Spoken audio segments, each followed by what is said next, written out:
Hi,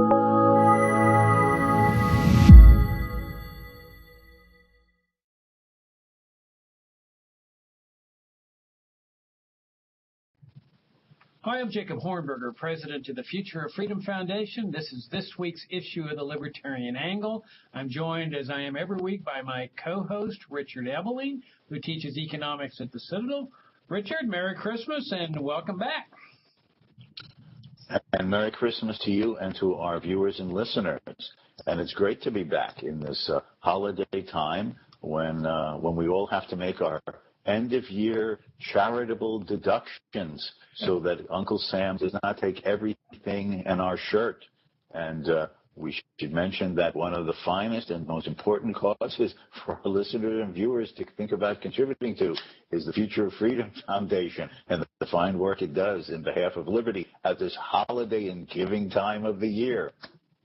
Yeah, this is our end-of-year fundraising drive, and thank you for mentioning that, Richard. Is that we depend on your support. I mean, we get subscriptions to our monthly journal, but clearly those subscription amounts are not anywhere near the amounts that we need to run the Future of Freedom Foundation and to do all the things we do, including this show. So we necessarily depend on the bigger donations, and we would love to have your end-of-year support. You all have kept us going for 27 years now. And if you like this program, The Libertarian Angle, if you like our journal, Future of Freedom, if you like what we're doing, if you like our message, I mean, that really is the most important asset of the Future of Freedom Foundation is our message. If you like this message and you want it to get out there, give us a hand, because the more you help us, the more we're able to do. Absolutely. And Richard, there's another factor here. There's a lot of chaos going on. I mean, we're going to talk a little bit more about the cabinet picks today, but there's a lot of political chaos going on in the world today. And it's within that chaos that we can find opportunities to advance liberty. It's when everything is solidified in Washington, where all the power structures are well-oiled and well-greased, and they're meshed together like a fine machine that are just grinding the freedom and prosperity out of America. That's when we have our most difficult time as libertarians. But when there is chaos, where people are battling against each other, where nobody knows who they can trust, this absolutely provides a great opportunity for us with the power of ideas. And that's our methodology, as you know, Richard, just advancing liberty by getting sound ideas on liberty into the marketplace. Absolutely. We live in a time that seems very uncertain. Currents and trends in Europe, certainly now with a new administration coming in Washington in January. And the question is that what direction for America now? And whatever direction it may be, in the short run, what we must be concerned with is the longer run trend of ideas that then influences policy. And as a new administration comes in and sends a lot of contradictory signals about what it stands for, what it's going to do, one has to constantly be there to challenge them on their underlying ideological and philosophical principles, as well as the practical matters of where their policies will lead the country in various segments of society, given the implications of the ideas guiding them underneath. Yeah, and one of the main areas where we've seen tremendous progress is in the war on drugs. And so I thought we'd maybe segue into a discussion of the new Attorney General nominee, William Sessions, that, if you go back when we first started FFF, Richard, 27 years ago, we had a tough time calling for drug legalization. Libertarians are holding lonely ground. Over those 27 years, everything has shifted. You've got states legalizing marijuana contrary to the wishes of federal officials. You've got op-eds, editorials calling for the end of the drug war. You've got the massacres in Mexico and the Philippines as part of waging the war on drugs, all the violence, the corruption, that everything has shifted, which shows the power of ideas. Now, all of a sudden, Trump nominates William Sessions, who, unfortunately, is an old, classic, standard drug warrior. We may very well see things moving in a very negative direction again. Well, this is where ideas on liberty matter. that this is where we have the opportunity to combat this by continuing to shift public opinion to such a point where people like Sessions are irrelevant, where Congress has no choice but to respond to that public opinion by saying, enough's enough, we've got to end this disastrous government program. So Sessions really doesn't bode well for liberty, does he, Richard? No, I don't think so. Certainly I'm not on this issue, besides a number of others. But the fundamental question is, does an individual have a right to live his own life peacefully and privately as he chooses, as long as he respects the life and liberty and property of those with whom he interacts? If one accepts that basic premise and the right of voluntary freedom of exchange among any and all individuals in the society, again, as long as it's peaceful and non-fraudulent, then we must draw the conclusion that it is a misplaced involvement of the United States government, and even whether it be state or local governments, in the attempt to restrict individuals in the production and the buying and selling and use of any product of their choice. And that necessarily involves even whether it be marijuana or more serious narcotics. The fact is, it is not the duty and responsibility of the government to tell people how they are to live their lives, including what they inhale or ingest. Now, do people make bad mistakes in their life? Do they have psychological problems for which they turn to crutches of various sorts, some of which can make their life both psychologically and physically even worse? Absolutely the case. And as decent and caring human beings for our family members, our friends, or just as a benevolent sense of humanity, if we know of such people, there is nothing wrong. In fact, we may have a strong moral urge to feel that it is our duty and responsibility, just as another human being, to try to reason with this person, persuade them, give example of our own lives and those of others who we think have followed better and more productive and psychologically satisfactory paths on why they should wean themselves off these types of psychological and physically debilitating crutches, which hard drugs certainly can be.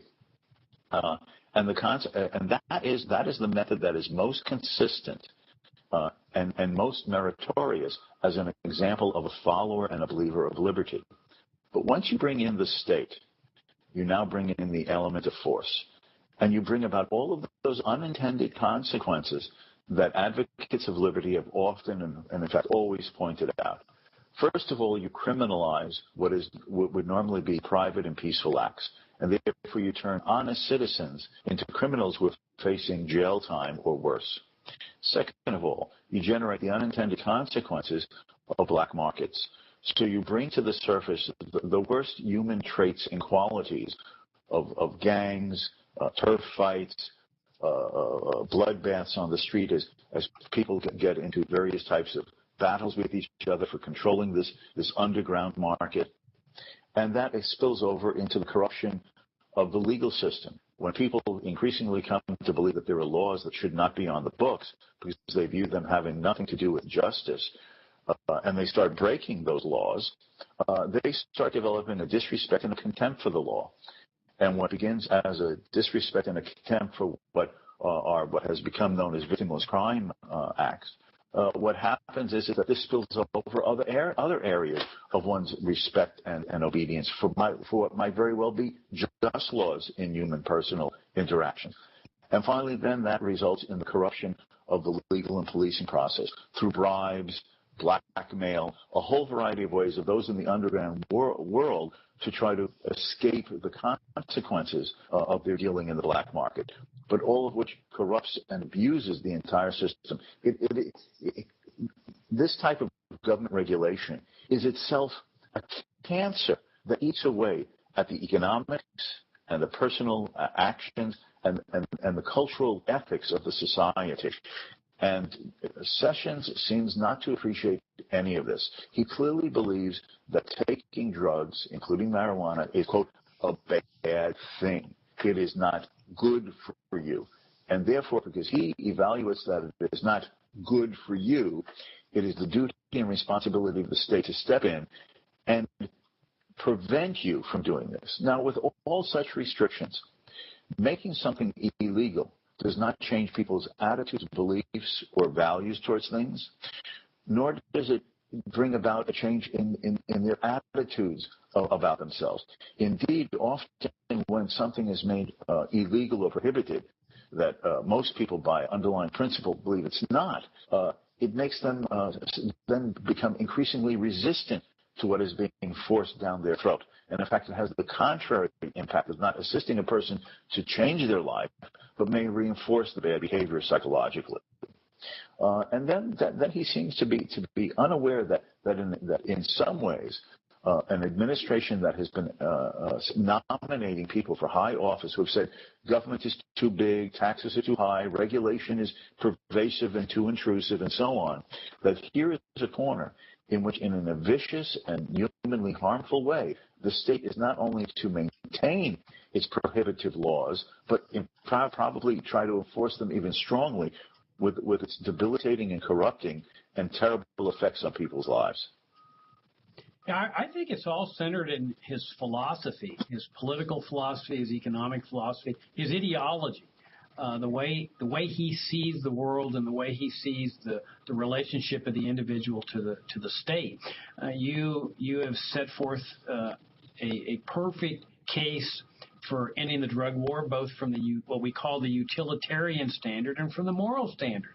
The utilitarian standard is that this is a government program that has failed. I mean, clearly it has failed. It's been there 50 years or so. It has clearly not achieved its goal of a drug-free society. But it's even worse than just a failure. It has all of these horrible, destructive consequences. The corruption in government, as you point out, the asset forfeiture laws. I mean, it corrupts everything it touches. It lures regular, ordinary people into the drug trade, like flight attendants and people that just want to score big and fast.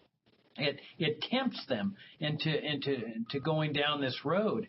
And then there's the moral case, is that people have a right to engage in any behavior they want so long as their conduct is peaceful. If they're not murdering or raping or stealing, they have a right to live their lives the way they want.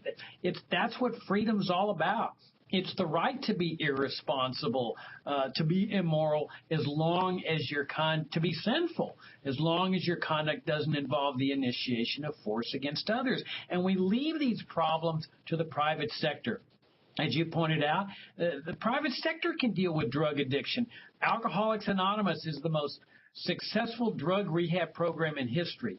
There is no government subsidies. There's no government involvement. It's entirely a private sector thing. But what Sessions believes is that you exist for the sole purpose of serving the greater good of the collective. That the state is here and everybody's existence is like a beehive. That you're just a drone to serve the queen bee, to serve the state, the greater good. So if you're ingesting drugs, you're hurting society. You're not producing enough taxes, enough wealth to pay the taxes to fund this giant monstrosity known as the welfare warfare state. Now, on the flip side of this, Richard, there's some positive aspects to these selections that Trump is making for the cabinet positions, because the mainstream press is reporting that many of these people, I don't think Sessions is one of them, but they are devotees of Ayn Rand, and they love Atlas Shrugged, a book that had a monumental impact on you and me and many other libertarians because of the strong individualist message that comes in as part of that book, where Rand talks about the right of people to live their lives for themselves, to make their own decisions in life, whether what to do with your own money, whether it's to share it or spend it or hoard it or invest it. That there is no such thing as legitimacy of a mandatory charity system where you're forced to care for your parents or other elderly people or the sick or the needy, where you as an individual have the right to make these decisions for yourself, even if the decisions are not compatible with how everybody else thinks you ought to live your life. Well, I think this is a very positive sign. The media's coming down on it saying, oh gosh, look, they love Atlas Shrugged. I think that's a really positive sign we have going on here. Well, I think that it is all to the good that there are a number of possibly incoming cabinet and related positions in the Trump administration, in which these individuals have expressed at some point in the past an appreciation, even an admiration for Ayn Rand's writings. The fountainhead, Atlas Shrugged has often been emphasized by these people. And to the extent that they have been awakened to the importance of the right of the individual to live his own life as he chooses for himself, as long as he does so, as we talked about, with neither violence nor fraud in his relationships with others, and that an individual has a right to that which his creative mind and efforts produces without having it siphoned off in the name of such corrupt, dangerous notions as social justice or redistributive fairness, is all to the good. But merely because that they have been influenced by these ideas in the past does not assure that they will per se be following those paths in their actions in holding office in the Trump administration. It's worth keeping in mind that a former chairman of the Federal Reserve System, Alan Greenspan, was at one time, as all the accounts say, even part of broadly defined Ayn Rand's inner circle. But the fact is he ended up being appointed and undertaking monetary policies not towards abolishing the Fed or even attempting to restrain it by some narrowest and most straitjacketed rule to even institutionally reduce the potential of monetary manipulation and abuse. He instead became a monetary central planner. Power is a highly attractive aphrodisiac. Aphrodisiac not only in the physiological sense, but in the psychological sense of power, control, flair, determining the destiny of a nation and a people.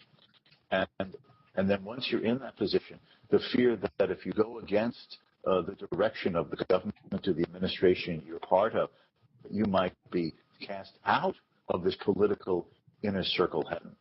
Often results in people being tempted and turning away from some of the very ideas, such as Ayn Rand's, that had originally probably attracted them to the idea of a calling of politics to try to control the beast, and they end up feeding the beast. So we have to be aware that merely because someone has expressed such admiration for ideas such as Ayn Rand does not assure that will be manifested fully, completely, or even partially in the policies that follow once they're in political office. Yeah, that's a really interesting point, because you and I, in the previous two segments of this series on Trump's cabinet picks, have talked about the importance of abolishing departments and abolishing infringements on liberty as part of the process of achieving freedom. That if all you end up doing is reforming an infringement on freedom, you haven't achieved freedom at all. All you've done is reform the infringement on freedom. At the risk of belaboring the obvious, if you want freedom, you have to eliminate the infringements on freedom. And here, Richard, the Republicans now control both houses of Congress. They control the presidency. Yes. They have the ability to abolish departments that they've always talked about abolishing. And absolutely. Absolutely. Department of Education, Commerce, they've always talked about this. Just give us control over both houses and the presidency, and we'll do this. Well, there's no indication that they're even moving in that direction. Now, they're appointing these acolytes of Rand to these departments, but as you point out, that just may mean that they become more conservative-driven central planners, much like what happened in the Pinochet regime, where you had all those Chicago boys managing the levers of power. Instead of abolishing the levers of power over the economy, they got into positions of power, into that dictatorship, and they call that a free market approach to managing, to central planning. A good example of this is Perry, former governor of Texas, that he was in that famous exchange during the debates where he couldn't remember the three departments that he wanted to abolish. Well, the third one that he had forgotten was the Department of Energy. And he later said, yes, the Department of Energy I want to abolish. And now he's getting appointed head of the department. The question is he going to go in there and say, hey, we need to abolish this?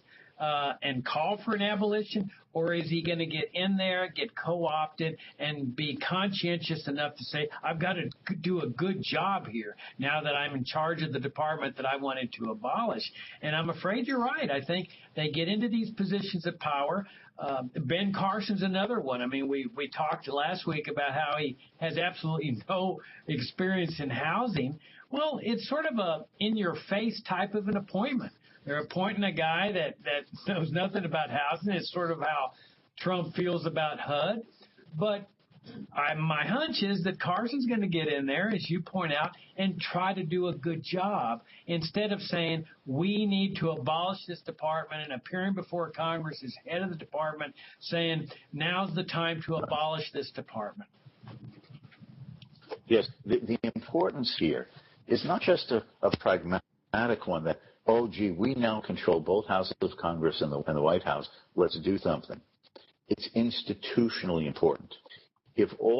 Let's take the most positive interpretation of the next 4 or even 8 years of a Trump administration, okay, from this narrow economic perspective, okay, that they cut taxes, they reduce or even eliminate some regulations and government intervention, and so that, in fact, they even generate some greater market prosperity because they've incentivized people. They've gotten certain regulations out of the way, so markets have a greater degree of some adaptability and dynamic adjustment to change, and that everything is improved, let's say. So now Trump leaves office, and as the pendulum often does, you have some liberal Democrat who comes in.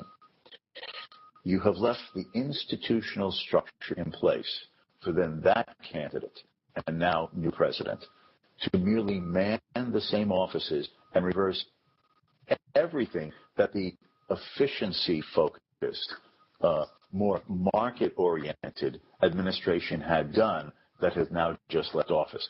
The only way to make it difficult to reverse any, quote, good policies that might be implemented is to institutionally do away with the infrastructure through which those policies are undertaken. And that is why the abolition of departments, the repeal of programs, the ending of all finance of them, because they don't exist anymore, is so fundamentally and profoundly important. And unless at some point that is done, all you're doing is putting these programs and these departments in partly hibernation for then the next administration to come in of a different ideological and political bent and get the trend towards collectivism moving and accelerating once again. And that's the best case scenario that is likely to happen, even if we're trying to be optimistic about the Trump administration, I fear. Absolutely. And you saw that specifically in Chile. That once Pinochet was thrown out of office and the civilians took over again, they just took over those same departments and agencies that the Chicago Boys have been operating and just moved everything in their direction. That really the only way to move in a freedom direction is to abolish these things, because as you point out, then it makes it much more difficult for them to call them into existence as compared to simply appointing their people to run the departments when they get into power. Now, you mentioned Greenspan and the Fed. We've got the Treasury selection, a guy named Stephen Mnuchin. Maybe you can comment on his specific background, but do you see any possibility at all that they're going to be talking about the gold standard or a free market money, as Hayek called it, or the denationalization of money as he referred to it? Anything in a libertarian direction with this guy? Well, I've not seen anything in these handful of articles that we were talking about that have suggested, well, this person was inspired from reading Atlas Shrugged. This one had their eyes opened reading The Fountainhead, etc. I have no indication that Mnuchin has in any way been influenced by Ayn Rand or any other classical liberal individualist author. What he has had is a career in the New York City financial markets, including Goldman Sachs. He basically is someone who is a player in the crony capitalist world of government-business interaction. The big banks like Goldman Sachs have their bread and butter by dealing in government financial assets, brokers and investors. They made big money in the housing market under Fannie Mae and Freddie Mac in the past. They are interwoven with the very nature of the interventionist welfare state. They are the problem and not the solution. And Mnuchin and a number of other people that Trump has nominated for these cabinet positions are all from this inner circle of the financial crony capitalist community, of which Mnuchin is one.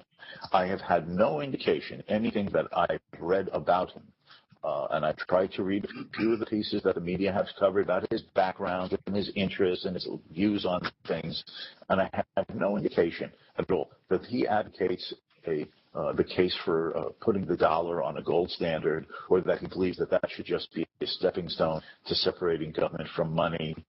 And I have no indication from anything I've read about him that he even will be an advocate in the administration for balancing the budget.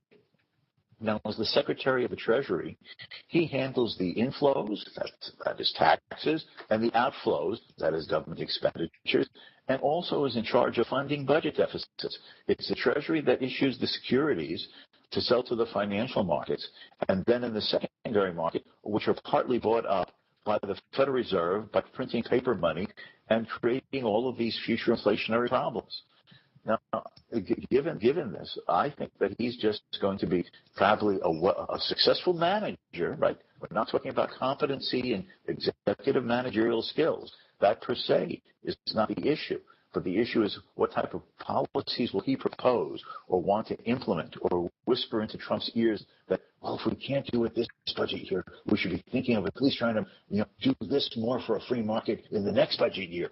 I have no indication that he will move in any of that direction. He will just be greasing the wheels of the existing crony capitalist financial arrangement between Wall Street and Washington. And so I have no hope for him, at least from what I have, the media, both left and right and center, have done as analyses of where he's from, what he's done, and what he's likely to advocate. And if we happen to have another financial crisis, he'll be positioned perfectly to bail out the big firms, the socialism for the financial sector, what they call crony, or what you call crony capitalism, this partnership between government and business that's really just plundering everybody for the benefit of the select rich few. Now, in the time we have left, we still have to discuss the militarization of America. You get these generals coming into power, the Michael Flynn, National Security Advisor, the Secretary of Defense, a guy named Mad Dog, James Mattis, Homeland Security, a Marine General named John Kelly.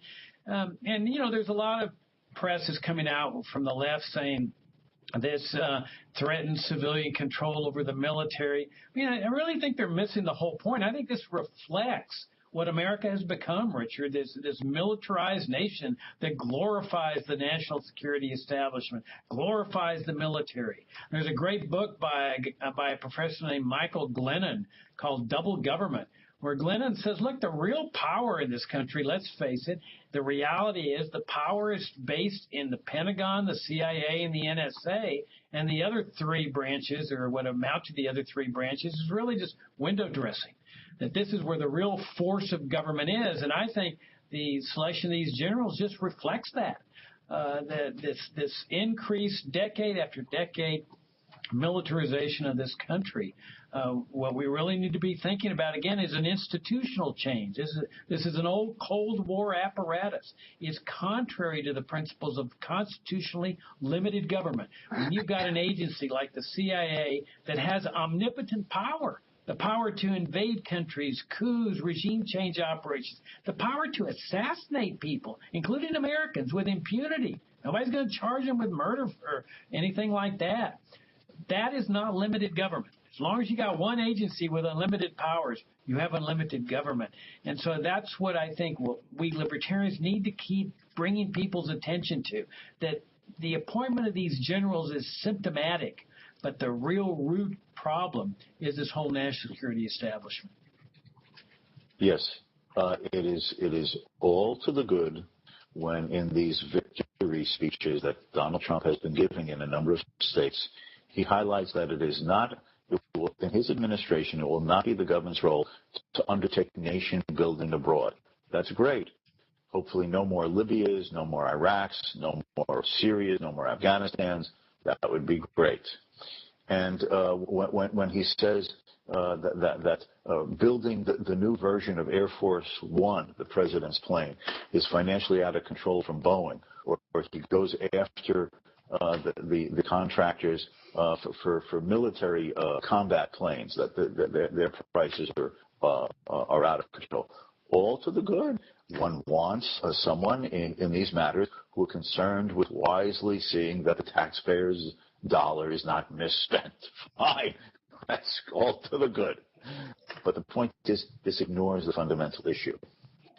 Does the United States need a military and an infrastructure of a military-industrial complex of this size, shape, and dimension if the function of government, certainly the federal government, is to secure the life, liberty, and property of the citizen from foreign invaders and threats? And the answer is no.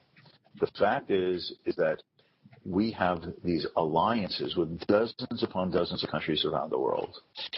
And Donald Trump has proposed to bring about no changes in these, other than he wants to negotiate better financial deals.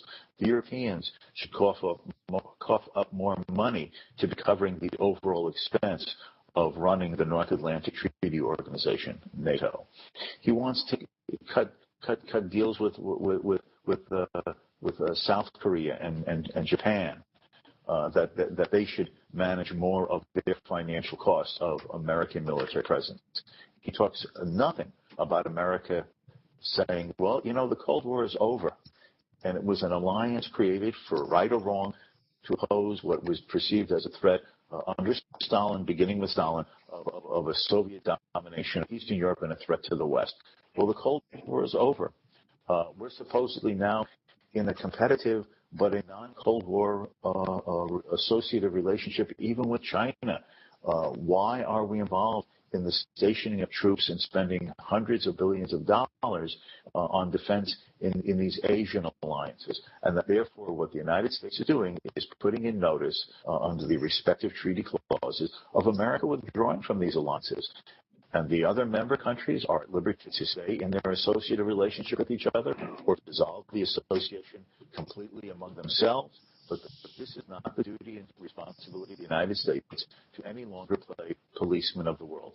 Not only are the types of threats once proposed long gone, and that would be an issue of even if they were justified American participation even then, but even the rationales for them have passed.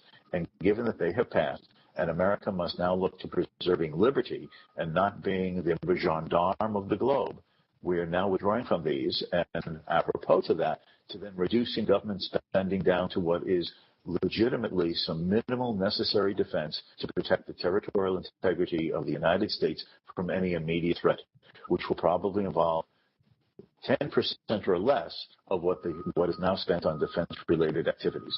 And that includes these extra-legal and executive-managed agencies that intrude and infringe upon the privacy and the liberty of the citizenry, which includes the CIA.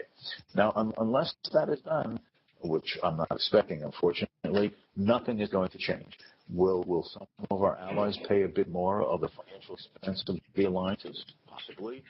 Will there be maybe fewer arbitrary and go-it-alone interventions in a number of countries around the world, and some American lives will not be lost in these futile campaigns of nation building? Maybe yes, and I'm glad those young men who otherwise might have been killed might not be. But that does not change, again, the issue I was mentioning with the domestic policies. As long as the institutional infrastructure exists, the alliances, the planned outreach, the philosophy, unless that is changed, all we'll see is more efficient management at its best, one could imagine, if they're able to do it, but no change in the system itself.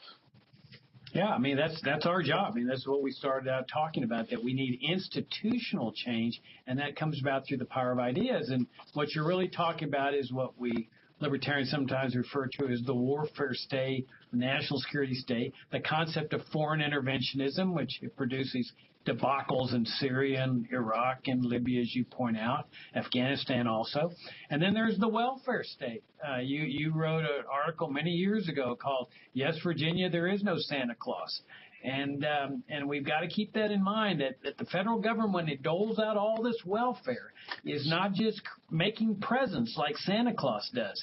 It's getting the money through taxation, the force of taxation, the IRS, out of the private sector in order to give out the candy to the people who are receiving it, the welfare candy. And that's destroying the economic base of this country. It's destroying the thing that makes a country prosperous, the productive capital, and it's happening in ever-increasing amounts. So we're really talking about institutional change here, Richard, both with respect to the concept of mandatory charity, the welfare state, challenging that concept, as well as foreign interventionism and the whole militarization of American society.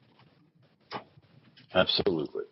So on that note, we're about out of time, and want to wish you all again a very Merry Christmas. If you haven't made your end-of-year donations yet, please keep the Future of Freedom Foundation in mind. As we said earlier in the program, we need your support, and we would greatly appreciate your helping us out for the coming year. Richard, I enjoyed the show, and very Merry Christmas to you. Yeah. Merry Christmas and a Happy New Year to our viewers and listeners.